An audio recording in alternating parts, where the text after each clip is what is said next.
Hey, by the way, tonight's game, New York wins that outright. You know he's on top. Million subs, he never gonna flop. Out of Chicago, where the streets don't sleep. Betting on games, making cash real deep. Crystal ball for sports, he knows the lines. He's a sports aficionado, the money he finds. From football to basketball, he's always on point. Predicting winners never disappoints. He's got that hustle, that Chicago vibe. Making moves on the streets, cash on the side. With E, you know it's always a bet. He's the king of the game, never forget.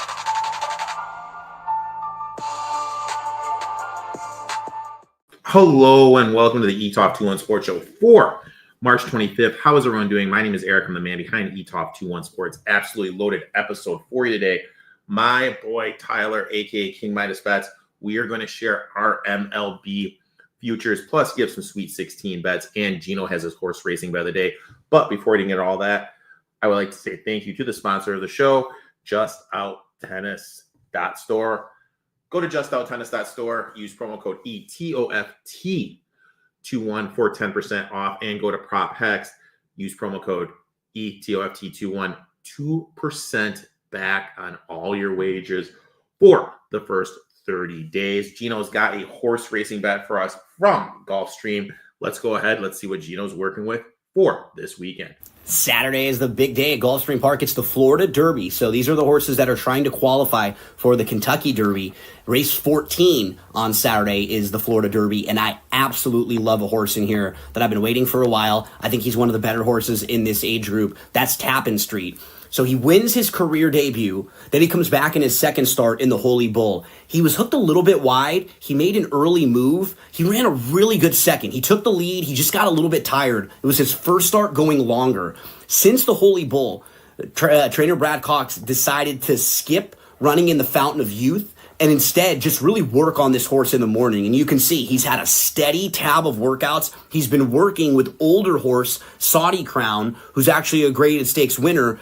I think Tappan Street is going to run a huge race in here. Now, he needs the points as well, so this race is kind of like his Kentucky Derby. If he doesn't run well in this race, he's not even going to make it into the Kentucky Derby. I'm expecting a big effort from the number 9, Tappan Street. He's 5-1 on the morning line. If he's anything 3-1 or above, I think that's fair value on Tappan Street. That's Florida Derby coming up this Saturday. Make sure you head to Daily Racing Form, drf.com, to get past performances. You can also check out the new sports betting section they have on over there. I think that would help a lot of you folks out there who like to play sports and get reviews from different sports books. You can actually check it out right here with that sports betting section when you go to the sports betting home. Probably something that would be a big help for a lot of different folks out there. In fact, sometimes you may see in the sports news section some best bets from myself for NBA games and NCAA games, other things happening. So if we take a look at today's NBA best bets, actually, I think there were a few for me down towards the bottom. So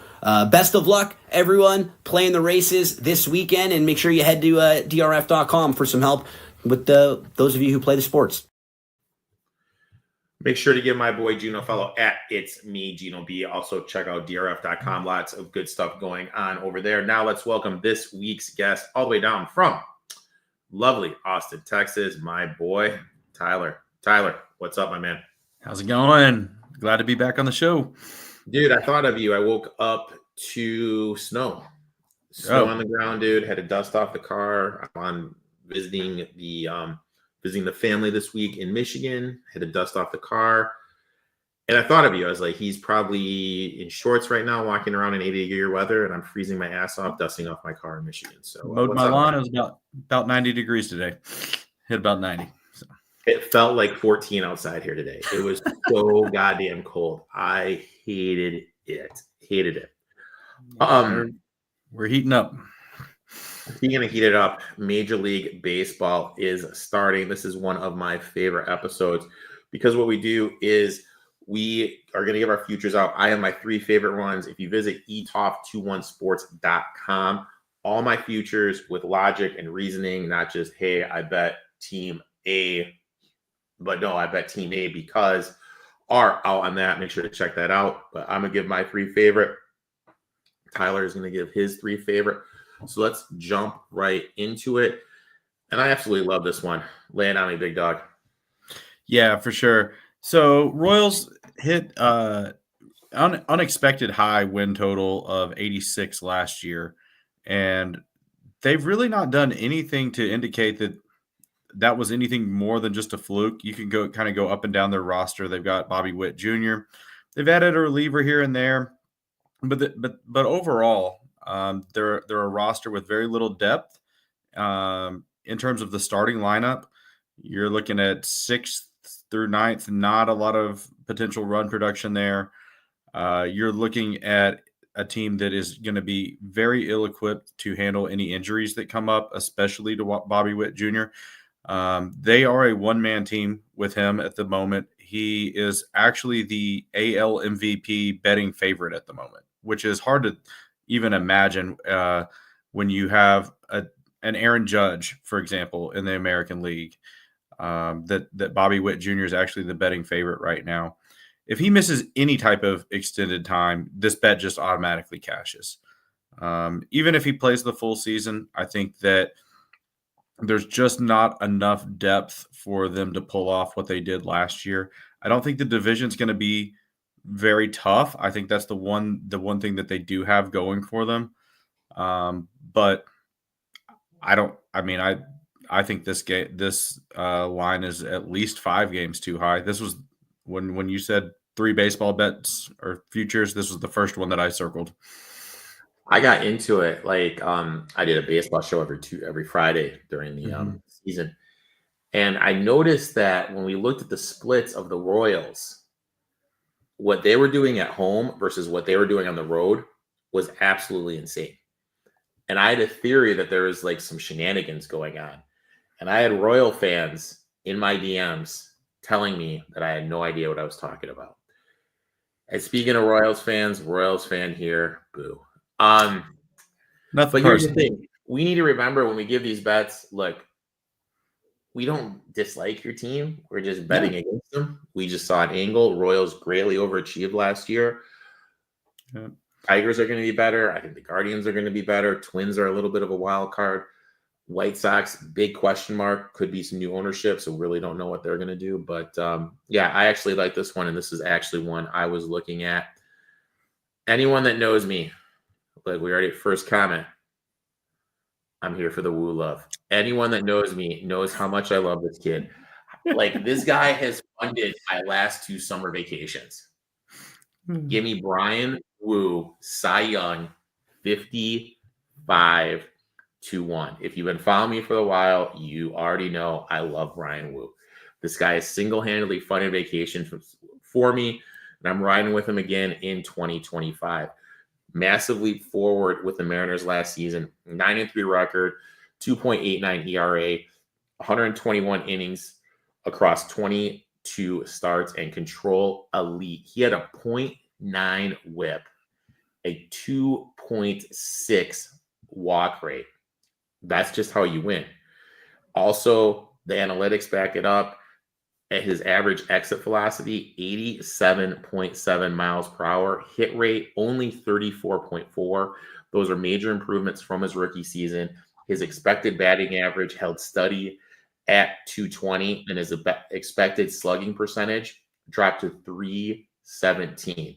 Now, look, he's battled injuries. Of course, I am worried about these injuries. But it's Brian mother effing Wu at 55-1.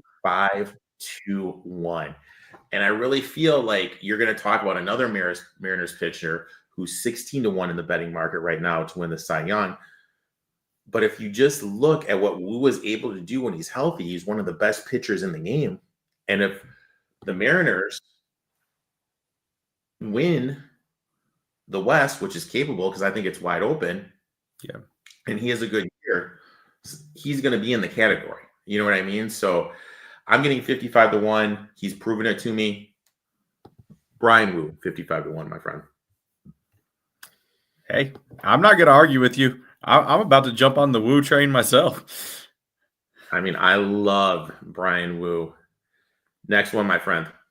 All right. Logan Gilbert, we're going to stay in Seattle. Over 188 strikeouts. To me, this is you're purely just betting on how healthy he is. If he has a healthy season, This one sails over. He'll have over 200. He had 220 last year, and if he was in such good form in the second half of the season that if he had been on that pace for the entire season, he would have actually hit 250.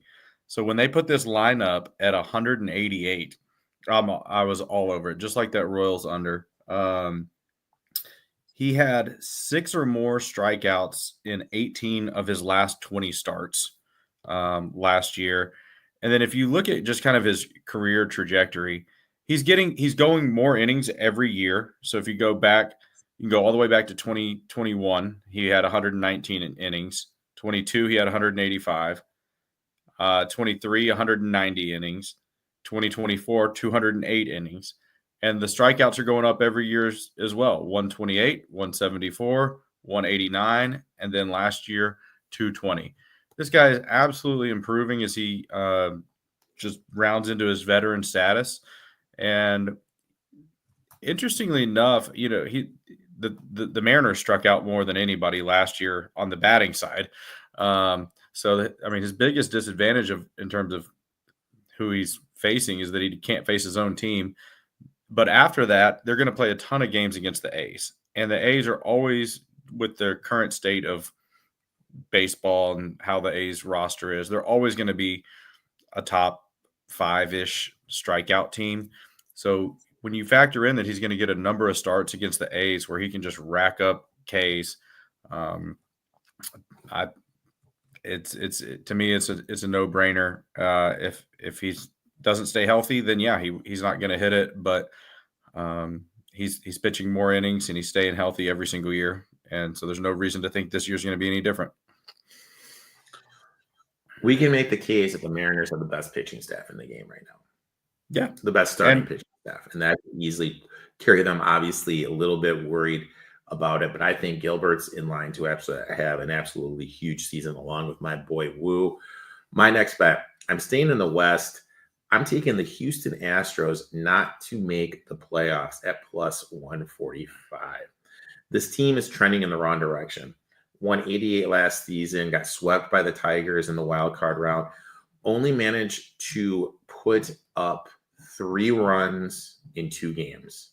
Now, Alex Bergman, Kyle Tucker are gone. Sure, you got Alex Perez and Christian Walker walking in the door are solid, but you're not going to be getting that level of production with what they are replacing. Jose Altuve is still there, but they're moving him to the outfield. He's aging. Not going to have the bat speed, not going to be able to generate the power. Now, look, Alvarez is a stud. He is a stud. You guys want to bet him to have the most home runs over RBIs, even throw a little bit on him to be MVP. I get it, but he cannot carry this team by himself. Trading Tucker a year before free agency, that's not the typical Astros move, and it signs a shift. Now, with Bagwell taking over, we've seen them shifting away from analytics, and they're just signing these players historically that aren't really analytical type players, and we're seeing them take this dip. Now, pitching outside of Hunter Brown and Valdez, where's the depth? Now, look, Josh Hader was elite. Look, I was in Milwaukee when he pitched there, and the Brewers almost rode him to a World Series. Mm-hmm. But dude, that was before fucking COVID, dude. What was that, like 8-9 years ago? You know what I mean? That heater is gone. The Astros 7-year ALCS streak ended last season, and I don't see them coming out of the West. I think the streak is over. I think they're in for a hard reset come next offseason, and Bagwell's going to be out of the job. Give me the Houston Astros plus 145 not to make the playoffs. As a Texan here, no arguments, especially when you're getting those odds. I think that Yordan, like you said, he's a beast, but all his protection in the lineup is either getting old or is gone. So he's not going to see those meatballs that he can hit 500 feet anymore without Bregman and King Tucker there to protect him. So I think that you're going to see a lot of teams working around him. It's just they're going to be bad this year. I mean, Hunter Brown could win a Cy Young. I mean, but they then just don't. Altuve in the outfield is going to be quite an experiment. What are you Especially going to how the do? outfield is in Houston. What are you going to do when that doesn't work? I mean, Because you can't have him DH because Alvarez is DH, and do you move him back to the infield? yep. And then how do you? That was basically your whole offseason move there. So you have to redo everything. You're going to undo everything that you just did if Altuve in the outfield doesn't work. It's going to be absolutely brutal. Brutal. Next bet, my friend. All right. This is actually very similar to my Logan Gilbert bet, and it's Ohtani over 42 home runs. We're watching the best player of this generation and maybe several generations right now. I was shocked when this number was this low just because he's such a fan favorite, right? I always expect to see a juiced line on when it comes to home runs and guys like Aaron Judge, Shohei Ohtani, guys like that, because it's just begging the public to take it. But I'm going to bite. And we talked about Logan Gilbert and his career trajectory and how he's getting better every year. You can look at Ohtani and how he's developing the home run ball as part of his arsenal over the last few years. He's gone from 34 to 44 to 54 last year. And then we're going to see the line all the way back down at 42, which he's easily crossed. Well, not easily year before last, but easily crossed last year. He has all the protection in the world in the lineup with the Dodgers. You can't pitch around him. And, he moved to a new park last year. We want to see how he was going to do. And he hit more home runs than ever. There's playing in Chavez Ravine is not going to be a problem for him. Probably helped that he had more protection than injured Mike Trout. So I'm going to hammer it, and I'm probably going to if they're going to keep putting up numbers around Shohei like this, I'll just take it every year until it doesn't hit. I had one more point. I'm blanking, but I'm going to hit it. Much like Gilbert, this will hit if he stays healthy. Oh, this is what I was going to say. He already hit one. So they played the Tokyo series against the Cubs, and he already hit one. But my book still has it up. So hopefully other books, if you're looking, still has it, and they didn't pull the line because of that one. But yeah, as of this morning, it was still an option for me. My next one, and you're going to like this one, my friend. I am going down in your neck of the woods. Give me Rocker. Rookie of the year 22-1. Now, look, his road to the majors hasn't been smooth. Mechanical issues, velocity dips, injuries, you name it. But in 2024, we saw some flashes of why he was such a hype prospect. Across 36 and 2/3 minor league innings, he posted a 1.96 ERA and a 2.04 FIP. Then in his brief major league debut, a 3.17 expected ERA, 51.5% ground ball rate, 65.5% first strike rate, and a 13.3% swing rate. That is the profile of a guy who can dominate. High fastball in the 90s, filthy, wipeout slider, a legit put-away pitch. Now you're going to get groomed by Jacob deGrom. If he stays healthy, and that's his only hurdle, I really think he is legit to win this award.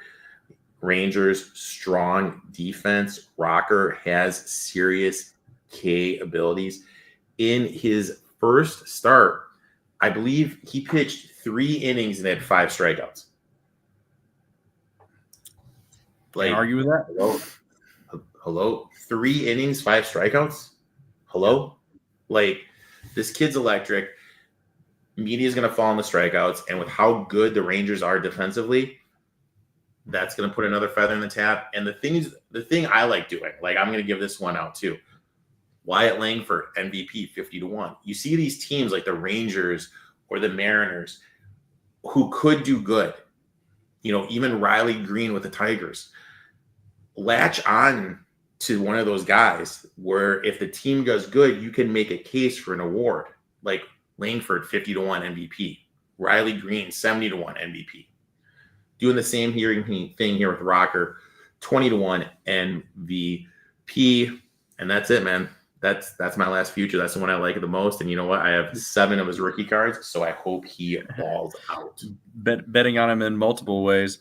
I've actually been following him since college. I'm a college baseball fan, and he was at Vanderbilt. He was on an amazing team with an amazing pitching staff. Followed him the whole way through, and when he was having all those struggles, it was just unimaginable that a guy that good in college wasn't just going to be a stud in the pros. And I'm glad that we finally get to see it.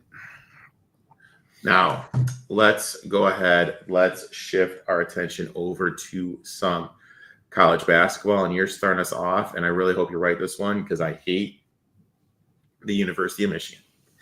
So at this point, I hate Michigan too, and it's nothing personal. I know one Michigan fan in my entire life. I just don't think they're that good. They did knock off. So if y'all watched the last show, I picked A&M to win the tournament. Not necessarily to win it, but you can start hedging pretty early when you're getting good odds like that. And I really thought we were going to get an Auburn A&M matchup here in the Sweet 16. A&M had Michigan down 10, and Michigan somehow comes back and beats them. They're really not that good of a team. They're playing pretty good ball right now, but I'll tell you why I love Auburn in this matchup. But beyond the fact that they're just a better team, they're playing focused basketball since the tournament started. They lost in the SEC tournament to Tennessee, and I think that was a good thing for them. I think it refocused them. They're very talented. They're playing well. There was a lot of people picking Creighton, and they rolled right through them with no problem. Here's the stat that I'm looking at. Beyond the fact that they're probably the second best offensive team in the country, they don't turn the ball over. They're 9th in turnovers, while Michigan is 345th.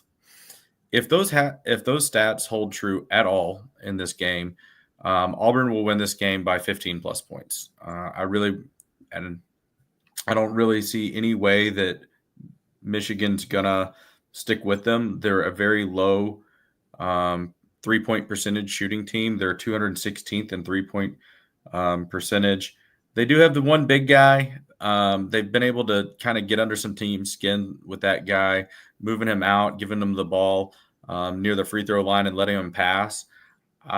Auburn's got athletes and bigs that are just going to handle that in a way that other teams couldn't. Michigan, I think, is going to try to push the pace a little bit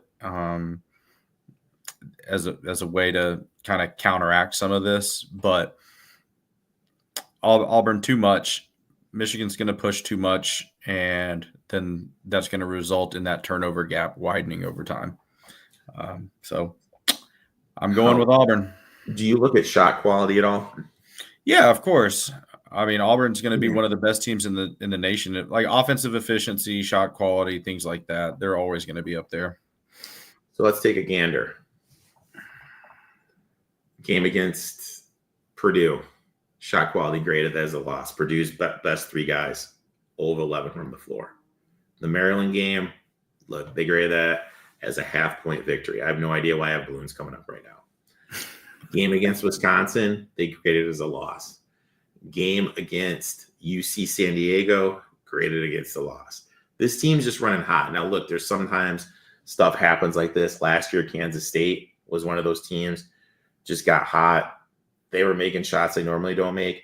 Guys they're going against were missing shots.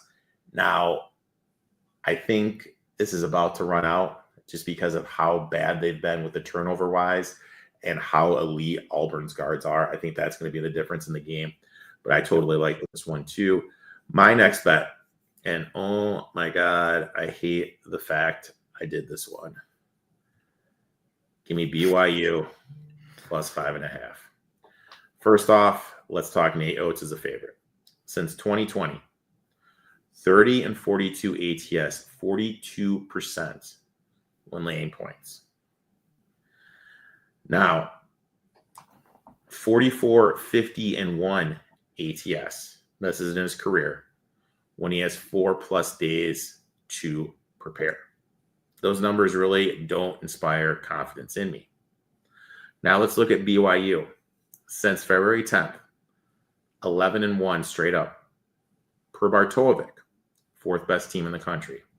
More importantly, during that stretch, they're the number one offensive team in the nation. And what does this Auburn squad under Oates always struggle with?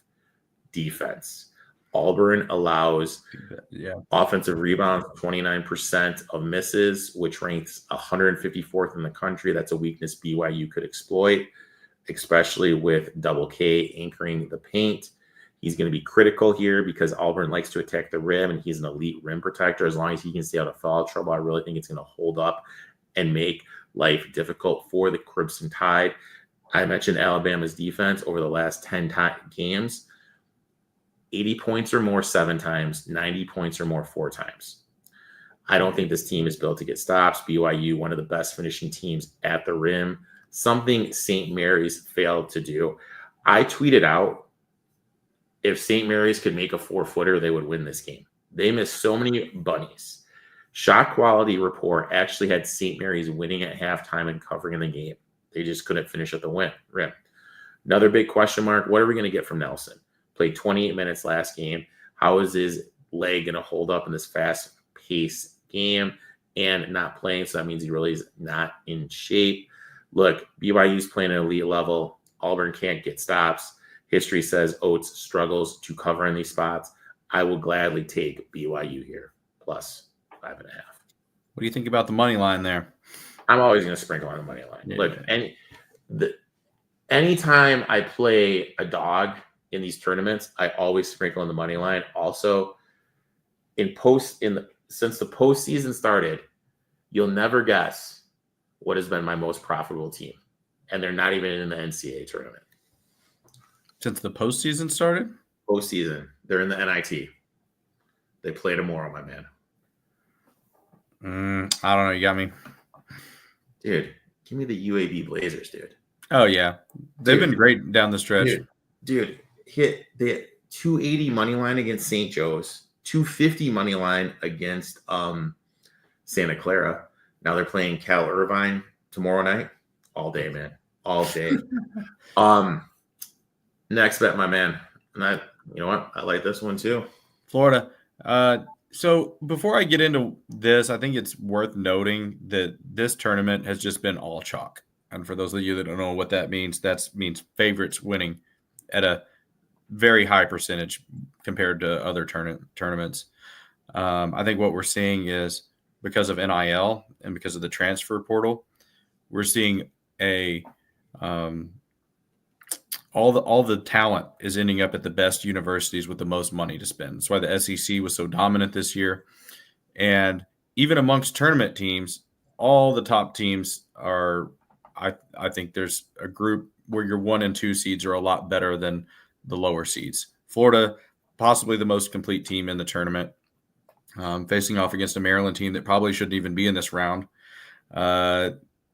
Whether their player traveled or not on that last shot against Colorado State, he made a great shot either way. But 9 times out of 10, they're not even here. Versus a Florida team that kind of let things slip away a little bit to where they barely won in their last game. And I think that's a perfect setup for this game because they're going to come out. They're the better team against a team that probably shouldn't even be here right now. And they're going to be extremely focused. I'm going to run through their wins. They've won their last 8 straight games. I want to run through who their wins are in those 8 games. Texas A&M, solid team. Alabama, solid team. Ole Miss, solid team, still playing. Missouri, Alabama again, Tennessee, and then you get into the tournament, Norfolk State, and then they knock off the defending champs, Connecticut.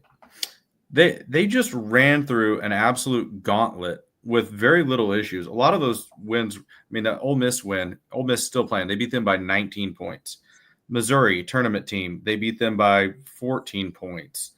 Alabama, I'm bad at math. I think they beat them by 22 points. They're just running through teams when they're focused, as they should be. I don't see any way that Maryland keeps this close. I was actually Expecting this line to be closer to like 9.5, kind of like where that Duke line is. Was very happy to see it 7. I will take that. I think this is a double-digit game. One thing that you might want to consider is Florida on the first half, just because I said I think they come out hot based on the way the last game ended. Maryland, it does have enough talent. They might be able to hang around towards the end. 7 is getting to be on the high end for a Sweet 16 type game. So I'll go either Florida or Florida first half, maybe some of both. I like that. I was able to catch Florida at plus money for the game. Like, I didn't have much going on in the Duke game and the UConn game. I was just live betting that, and it was great. Yeah. I on my homework list for tonight is to see how teams do after buzzer beaters. You know what I mean? Like, what's that next thing? Like that's gonna kind of be my thing. For Maryland, also, to me, it's not just the fact that it was a buzzer beater. It was a buzzer beater in a game that against a team that, they should have handled. They should. Colorado State is a fine team. If I have my friend Chris listening, he lives there and is a big fan. I'm sorry they lost. But that's a game that Maryland should. If they're capable of beating Florida, that's a game that they should have gone in there and just handled. And I'm in the survivor pool I'm running. I believe you're in it. Was till St. John's lost. Dude, I did 2 entries. 1 entry Texas A&M went down. My other entry had Maryland, and I was sweating it out. Live to fight another day, man. Live to fight another day. Well, that's a good win because you didn't burn a high seed on it, and live to fight another day. Live to fight another day. It's a good pool you got. For people listening, if you haven't done a survivor pool for the tournament, next year when Erik puts it out, you need to do it because I don't know if he's going to put it out for everybody. DM him, but it's really fun because there's more strategy in it than you would think. You pick the obvious favorite. Well, what happens when you get down to the end? 2 teams are playing, but you burned it's 2 1 seeds, but you burned through them both early. You're just done. That was the key. You always had to be like picking the team you thought was going to win 1 round. Yeah, that was like the ultimate key. Like boom, boom, boom. My next one, and I'm giving them a hard look for Friday night in the Survivor. Go green, go white. Give me Michigan State here. I was able to actually find this at -2.5. First, rebounding is going to be a major factor. Michigan State dominates the offensive glass, ranking 10th nationally in converting second chance opportunities into points. Meanwhile, Ole Miss 163rd in defensive second chance conversion rank and a brutal 274th in defensive rebounding since February 10th per Bartolovic. What does that mean? When Ole Miss starts zoning Sparty's going to have a lot of chance to get some second chance points and create some extra possessions. Another key thing, 3-throw line. Michigan State, 5th in 3-throw rate. 3-throw attempted rate knocks them down at 77.9%, 25th in the country. In contrast, Ole Miss has a below average defense when it comes to sending opponents to the line, ranking 186 in defensive 3-throw rate. And historically speaking, this is an interesting trend I found, but it makes sense when you think about a tournament setting. Teams that shoot over 75% from the 3-throw line have covered 62% ATS in the tournaments when facing a team that shoots under 75%. So this trend favors Michigan State. Defensively, Ole Miss 333rd in 2-point defense since February 10th. They simply just aren't getting stops. Michigan State elite in transition. I expect they're going to be able to push the pace and run on Ole Miss. Rebels are coming off a huge upset win over Iowa State. Obviously, no Gilbert there. I think people tend to forget Gilbert, who is Iowa State's best player, helps on both ends, isn't there. So I think people are trying to fall in love for Ole Miss for kind of being a quote-unquote sleeper team. Defensively, Spartans are 5th in adjusted defense, allowing very few shots at the rim, holding teams to 27.8% from deep. They're going to force Ole Miss into mid-range shots. And finally, Michigan State is 2nd in the country in rebounding rate, 56.7. Ole Miss 318th. That's 46.9. Sparty's going to dominate the glass, control the tempo, and with these freebies, going to free throw line, free points, short spread, all the sense in the world to me. No argument. Never gonna argue against Izzo in the tournament. And it's funny, like one guy, he's got a big following, and look, dude, sometimes he says some great stuff, which he's opened up my eyes. I've actually DM'd him back and forth a couple times. He's taught me some stuff, which is great, but he sometimes tweets stuff out that's just so astronomically insane. Like his tweet was Michigan State was the worst 2 seed ever. Like, which is fine. They're still here, so they're not too bad, and they're probably going to win this game.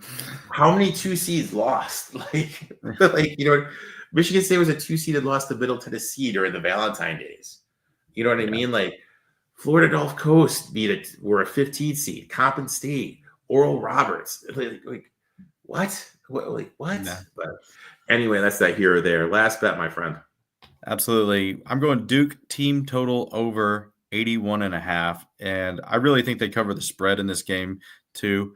The spread's just getting, once you get to around 10, I feel like you have to really, really love a team because you open yourself up to the backdoor cover.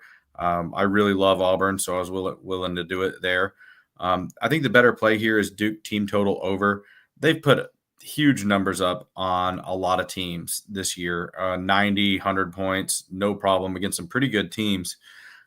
The key thing to look at of when Duke puts up a lot of points is they don't for a team that scores a lot, they don't play at a particularly fast pace. So it helps when they're playing at a team that wants to push the tempo. And then it also helps if that team turns the ball over a lot. So, for example, Duke is 282nd in pace. So that's not a team that you usually would think is going to put up huge numbers. They're incredibly efficient on offense. They're top 20 in almost every statistic. But Arizona does like to push the pace, and they're 200th in turnovers. So for a Duke team that can force turnovers and then capitalize on those, I think that this is a game that they're going to sail over. Sometimes I shy away from team total overs when it's not going to be close because there's a good chance you're not going to get those cheap points at the end with the other team fouling. I don't think we're going to need it in this case. Just a quick rundown of some offensive stats. They're top 20 in points per game. They're top 20 in field goal percentage. They're top 20 in the number of threes that they shoot. They're top 20 in 3-point field goal percentage. They're top 20 in free throw percentage. They're top 20 in rebounds. They're top 20 in assists. They're top 20 in turnovers, true shooting percentage, number 1 overall offensive ranking. They're number 1 in Pythagorean wins, if that's a stat that you look at. They have no real weakness. If they do, it's actually rebounding, I think. That's probably their biggest weakness, but I don't even think that's going to hurt them when it comes to the team total.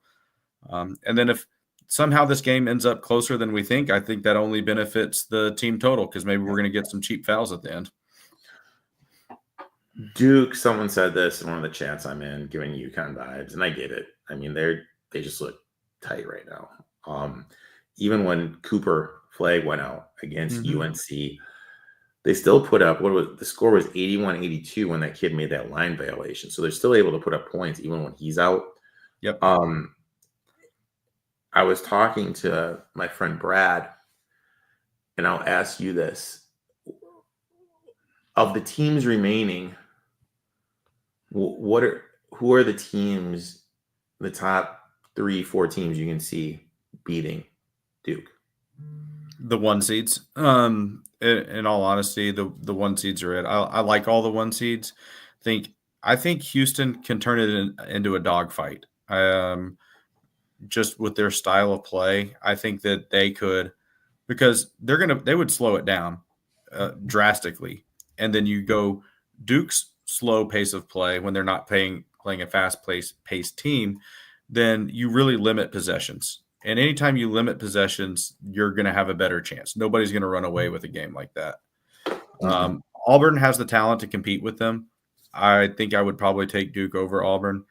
And then Florida. Florida is, in my opinion, probably the most complete team.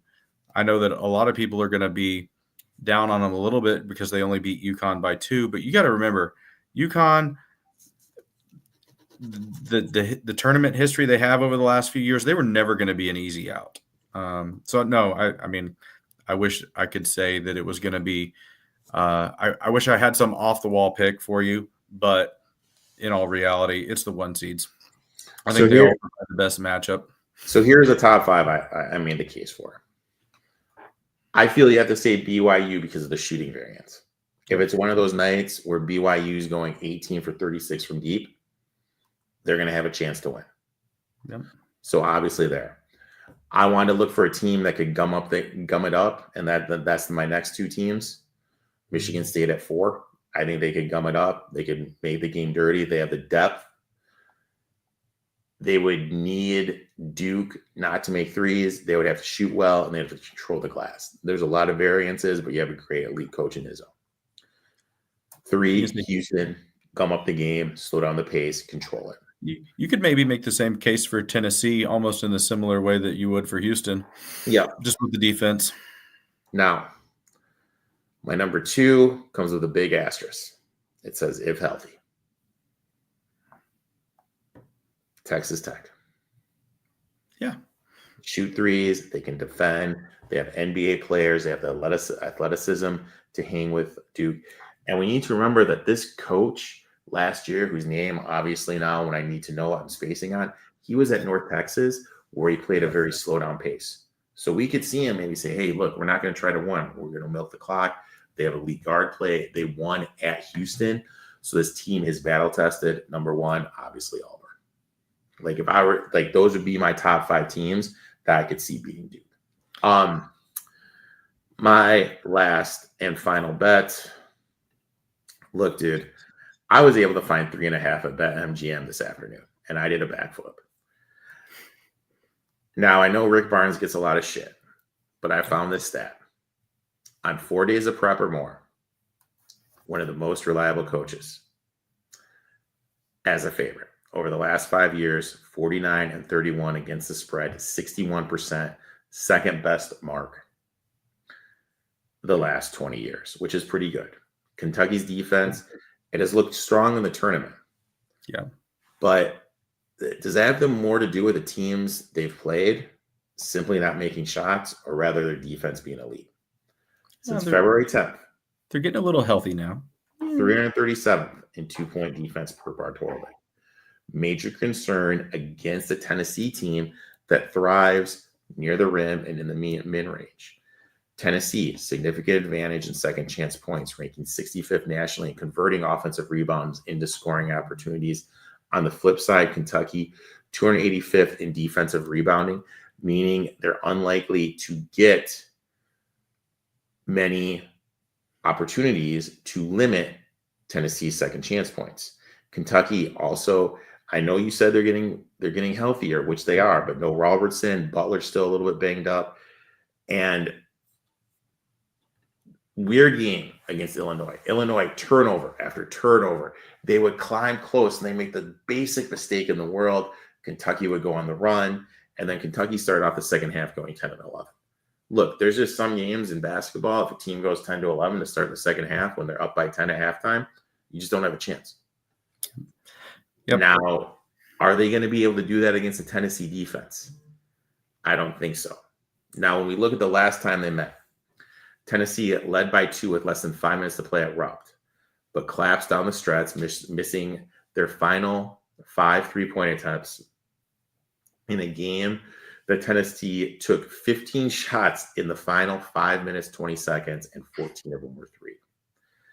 That's not going to be the approach this time. I expect the Vols to attack the rim and expose Kentucky's weak interior defense. I think this is going to be a slower pace game. I think they're not going to allow Kentucky to get out and run. I think they're going to make Kentucky really uncomfortable here. And for as much shit as Barnes gets, if you just look at Pope's body of work in a tournament atmosphere, it has not been that good. He beat Lipscomb. He beat Troy, excuse me. Good for them. He beat Illinois, and Illinois played like shit. You know what? I'm going to fade him again. Give me Tennessee here, -3.5. I'm not going to hate on you for it. I'm not touching it, but I'm not going to hate on you because when Kentucky won that game, that, like you mentioned, was a very close game until there was a couple minutes left. They shot 50% from three. Yeah. If they shoot a normal percentage from three, Tennessee is dribbling the ball. They also shot 50% from the field in that game. They shot 50% from the field and 50% from three. Tennessee, I believe, I looked at it earlier, was at something like 17% from three. And until 2 minutes left, that was a tight game. So under more normal circumstances, that's a game that Tennessee wins by 10 points. And what would the spread be there? Like, obviously, the fact that Kentucky has won 2 games against Tennessee, and they're the 3rd game they are a dog. This has never happened before. Yeah. There has never been a game where a team has won 2 games and the dog the 3rd game. Think about that. Never happened. Tennessee is just so much better than them defensively. I think that's just bettors, odds makers. I don't think that they know how to wrap their mind around Kentucky winning both of those games, while Tennessee is so much better defensively. I don't think they're ever going to make Kentucky a favorite over them. We'll be. I mean, I lived in the same town as Rick Barnes for 18, 19 years. Watched him get to the Final Four once with TJ Ford, but that was way back in 2005. There's a lot of people in Austin that'll be cheering for him to get it done. I think they have enough defense to clamp down on Kentucky this time and get it done. God, TJ Ford in those shorts, man. Jeez, dude. Yeah, there's been a lot of stuff on Twitter of those throwback like Allen Iverson type shorts. It was my dad was always so mad watching that, like old bands. Yeah. How do they even play in that? Tyler, I'd like to thank you for taking time out of your schedule, coming on, talking a little MLB and college basketball. Obviously, you'll be back during the MLB season to talk some bets and everything. Why don't you tell everyone where they can find you on social media, and if they're interested in your betting package, how they can get a hold of that? Yeah, absolutely. Hit me up at King Midas Bets on Twitter, X. Major League Baseball crushed it last year.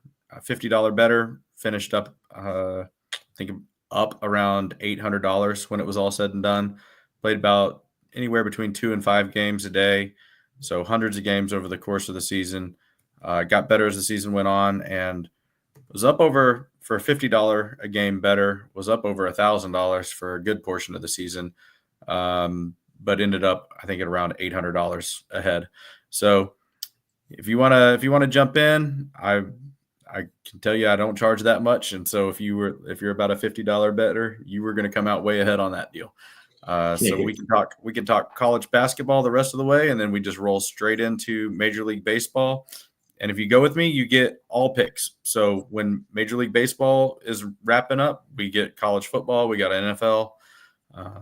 Just don't do NBA. I can't do it, man. Can't do it. I'll be doing some NBA. Did you guys listen to the Elf Spaces, and what do you think of this Perry guy? No. Full transparency, I don't think I've ever listened to a Twitter space. I don't know. I'm just surprised we don't have any Michigan fans on here cussing us, because I picked against Michigan and then you picked Michigan State.